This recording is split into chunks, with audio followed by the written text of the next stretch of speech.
So this is a lot of food, y'all. Like, a whole lot of food. And this is just what I picked from the garden. So, that's a lot of food. Now, earlier today, from the front porch bed, I picked a handful of our first green beans. And when I was harvesting garlic earlier, these few onions were left in the onion bed. I went ahead and pulled them because I need that space. And then I had a couple garlic that the tops broke off, so I brought them in. So let's get to seeing what we have. So first off, this is kale.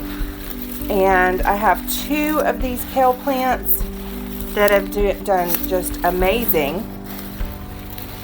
And then I have a little bit of broccoli leaves just because they were so pretty. I'm going to set those to the side. So I'm going to get this kale in to wash and chop down. And then I am also, while I'm processing all of this, I'm going to get some of my sausage, homemade sausage, on the stove. Because we're going to make a sausage and kale gnocchi tonight. I found this recipe when I was searching for kale and gnocchi, because I have a package of, I guess it's called gnocchi or gnocchi. I've actually never used this before, but I had this from Aldi's, and it's Best Buy $7.29. It's been in the fridge for a while, so I wanted to get it used.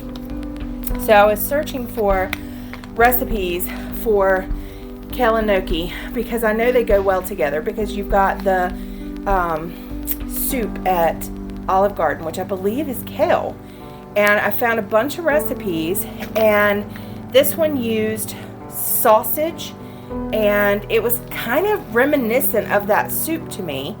So I'm going to use some of my fresh sage sausage, turkey sausage that I make, and I will link that recipe video up here. And we're going to get to processing this. So let's get this on the stove. All right, so my turkey sausage is really, really lean, so I'm going to have to put some oil in with it to get it going.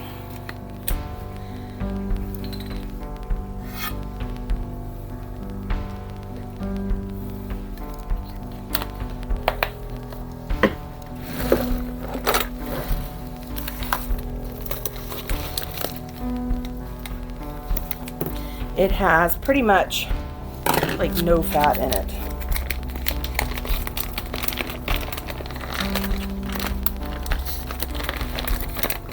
Even though I used some dark meat, because it was those ginormous turkeys, they were like 9-pound breasts on each side. It was crazy. So we're gonna get this started. So we have the sausage going, and let's get the kale washed. I will be right back. Okay.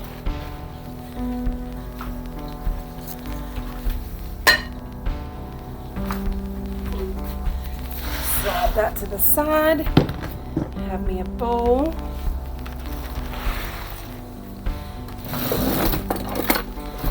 And now I am just going to de-stem all this kale. So I washed it thoroughly, looking underneath for bugs. I found one little clump of squash bug eggs, and then one little clump of these webby white things. I'm not sure what kind those are, but I've seen them before, especially in cabbages. So I'm just going to take this thick stem off.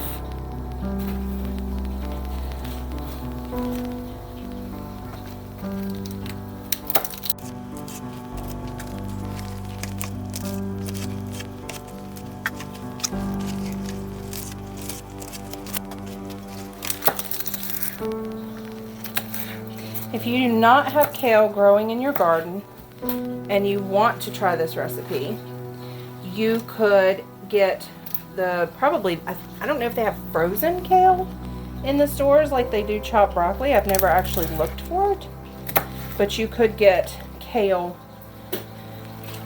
in the produce section, or see if they have kale in the freezer section. I'm not sure if canned kale would work, or if that's even a thing, honestly. I've never really purchased kale. I've only grown it.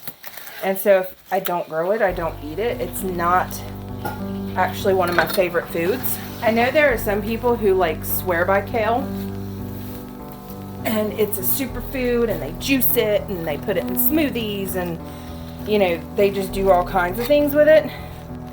I am actually not a huge kale fan, but I do enjoy growing it. It's easy to grow, it's fun to grow, it's a cool weather crop, it does okay into the heat for a little bit, and then as soon as it's done, you can basically start it again. It's very prolific, and it provides a lot of food. So that's why I grow it, but I don't always know what to do with it. So I'm excited to try this recipe, because I've done like some kale chips and stuff. I do want to dehydrate some and make powder, kale powder for smoothies. I think I might like it better like that. But I've tried kale chips, not a huge fan. And I've tried a few things. I just haven't really found a way that I really, really enjoy it, other than, you know, chopping it up and putting it in with other greens and salads. So let's try this and see how we like it.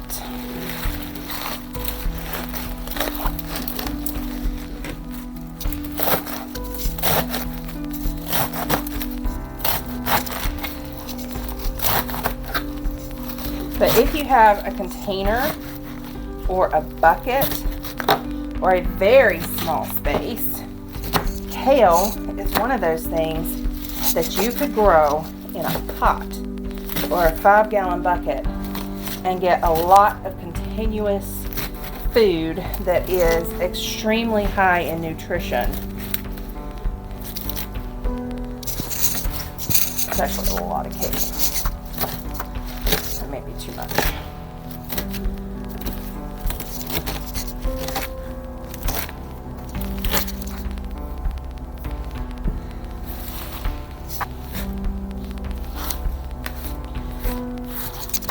You just, if you're not a huge fan of it, you would just have to figure out what to do with it. But in times of uncertainty, it's not a bad crop to have on hand, because it is so prolific in a relatively small amount of space. Like, I mean, the plant gets big, but the root system's not that big, and it would go fine in a pot.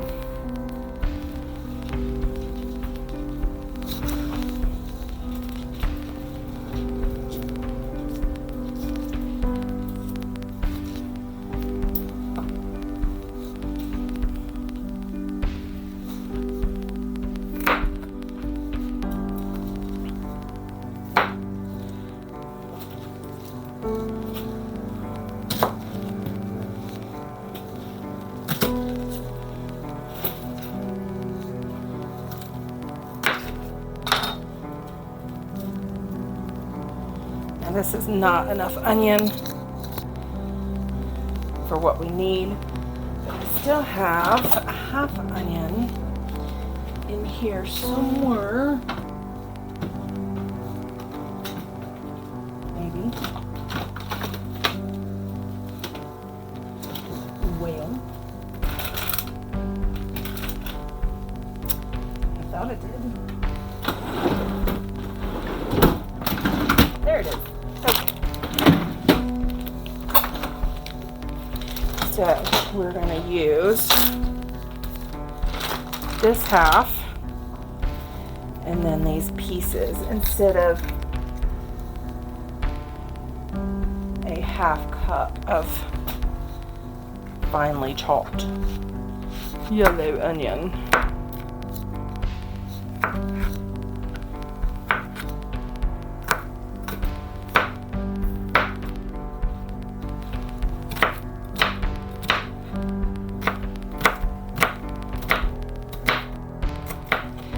So these are also some ways, look for recipes that you can use small amounts coming out of your garden, like the green beans. I'm going to do a recipe with that.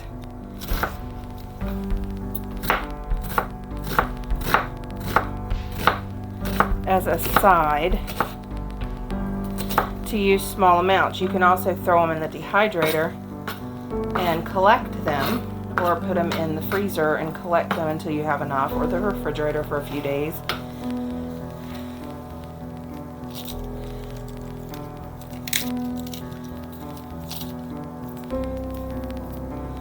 So we have a garlic clove.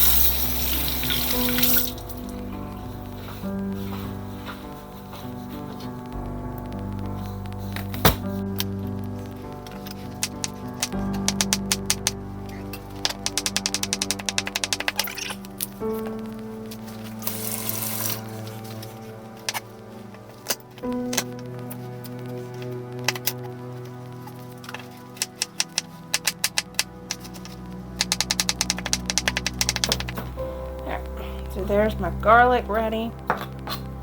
Oop, a little bit of dirt. Alright. So I'm still waiting for this sausage to finish up. And I have my onion and my garlic prepped. I need to get some chicken broth, which what I have is actually turkey broth.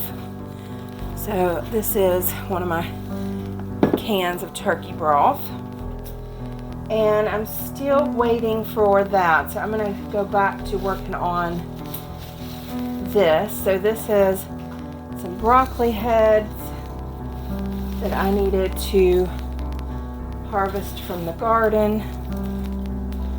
They were starting to go to seed.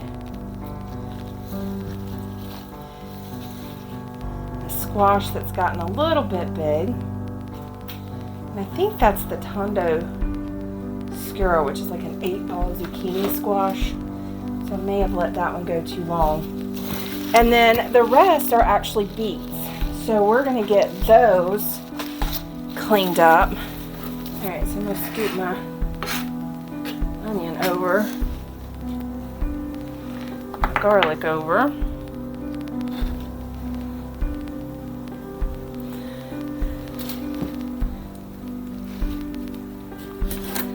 Now every part of the beet is edible, however my greens are looking pretty rough, so those are going to go back in the basket, which I just knocked off on the floor, and I will take those out to my chickens.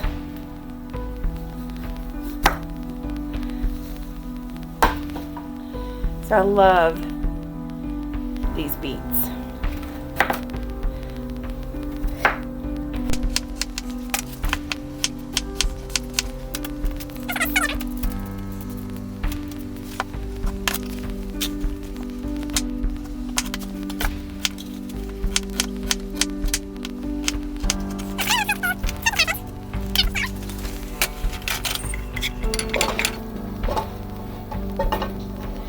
And the turkey actually has onion and garlic and all that stuff in it.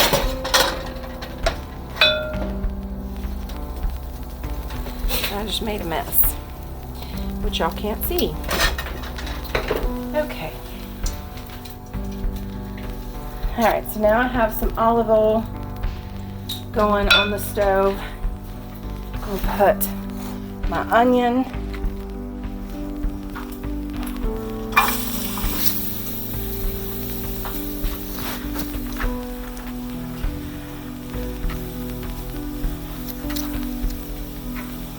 and let it cook up while I finish the beets.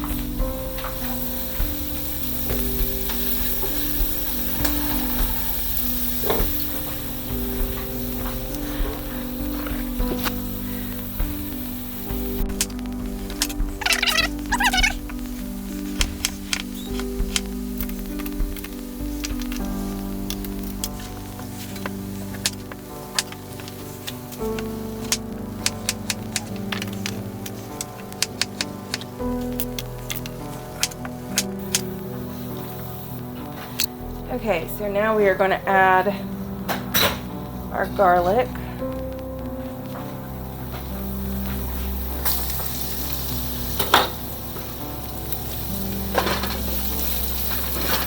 You never want to put your garlic in with your onions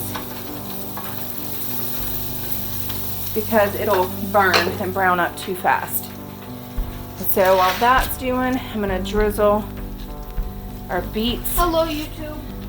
Bye, YouTube. With some olive oil and put those in the oven to roast. I'm going to add some broth, which we want about 3/4 cup of broth.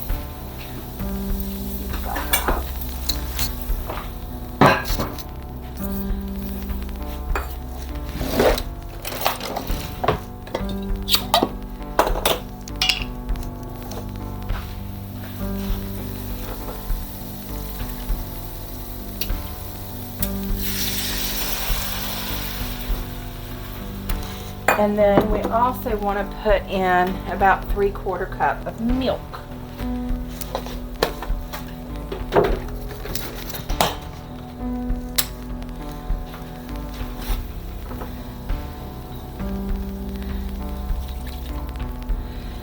And since I have a lot of kale, I think I'm actually going to double that. I would rather have a soup than to not have enough.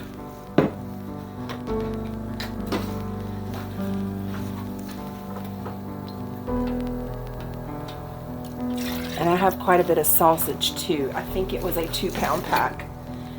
So we're going to bring that back up to a simmer.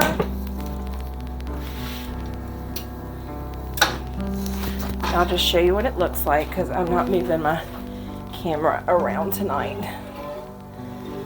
So that is the garlic, the broth, milk, and onions. Here is my bowl of turkey sausage cooked up crumbled.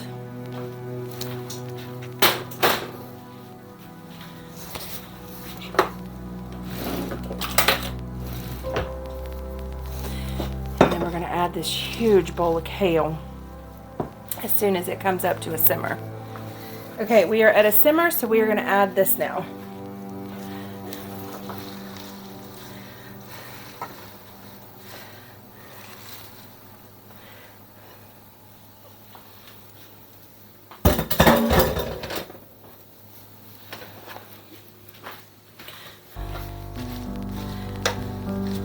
I'm just going to kind of stir it through.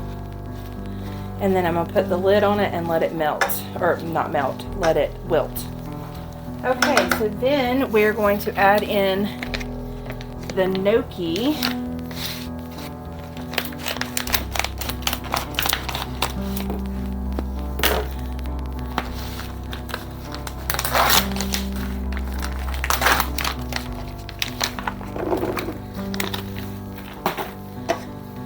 And we are going to toss to coat.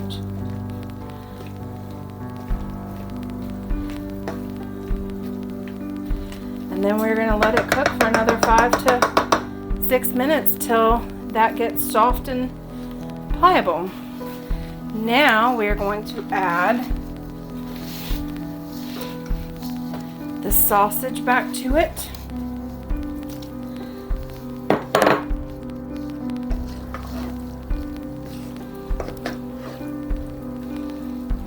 I probably do have a little more juice than I needed, but...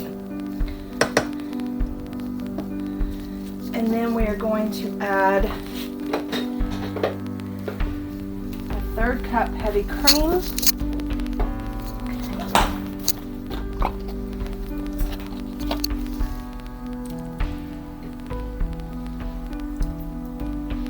And I'm going to double that just because I doubled everything else. And then we are going to add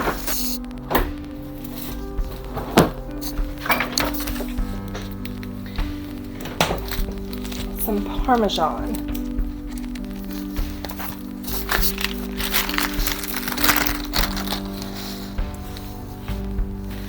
have beet stuff. And about 1/3 cup. And of course I'm gonna add a little more because I had doubled the cream and all the liquid.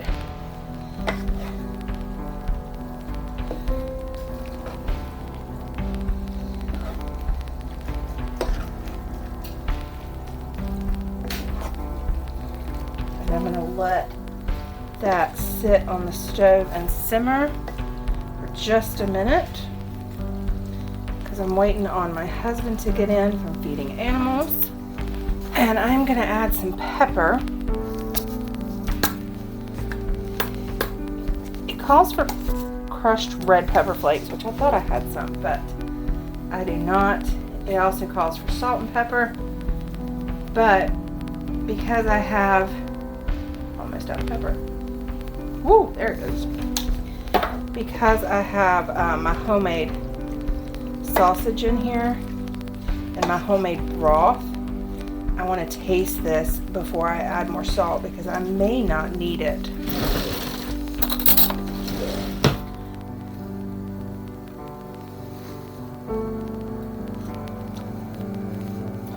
I'm going to add a little salt.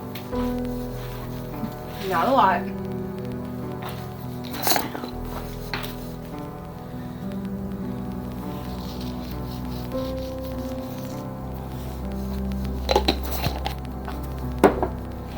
Alright, let's let that